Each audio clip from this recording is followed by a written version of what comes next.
নিৰ্বাচন সম্পৰ্কীয় এটা ব্ৰেকিং নিউজ এই মুহূৰ্তত আহিছে। ব্ৰেকিং নিউজটো জনাব বিচাৰিছোঁ, বহাগ বিহুৰ আগতে হ'ব নিৰ্বাচন। নিৰ্বাচন আয়োগক অনুৰোধ জনাইছে ৰাজ্য চৰকাৰে। ২৬ৰ নিৰ্বাচনৰ পূৰ্বে ক্ষমা কৰিব, ২৬ৰ নিৰ্বাচনৰ পূৰ্বে মুখ্যমন্ত্ৰীৰ তাৎপৰ্যপূৰ্ণ মন্তব্য আহিছে।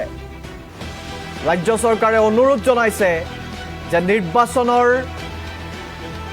বিহুৰ আগতে নিৰ্বাচন পাতিব লাগে আৰু বিহুৰ আগতেই হ'ব বিধানসভা নিৰ্বাচন। মুখ্যমন্ত্ৰীগৰাকীৰ সেই মন্তব্যটো আহিছে। আৰম্ভণিতে আমি সেই মন্তব্যটো শুনাই ল'ব বিচাৰিছোঁ। বিহুৰ আগতে হ'ব লাগে, যেনে তেনে বিহুৰ আগতে আমি চেছ কৰিব লাগে, কাৰণ নহ'লে বিহুতো পুলিচ ছিকিউৰিটি দিব লাগিব, কেম্পেইনতো ছিকিউৰিটি দিব লাগিব। আমাৰ কাৰণে এটা কঠিন প্ৰত্যাহ্বান হ'ব। অসম চৰকাৰে নিৰ্বাচনী আয়োগক অনুৰোধ কৰিছে যে ইলেকশ্যন যাতে যিকোনো কাৰণতে বহাগ বিহুৰ আগতে হয়, কাৰণ বহাগ বিহু পাৰ হৈ যোৱাৰ লগে লগে বৰষুণো আৰম্ভ হ'ব, তেতিয়া ইলেকশ্যন কৰাটো অসুবিধা হ'ব। অসম চৰকাৰে বিচাৰিছে যে বিহুৰ আগতে হ'ব লাগে, যেনে তেনে বিহুৰ আগতে আমি চেছ কৰিব লাগে।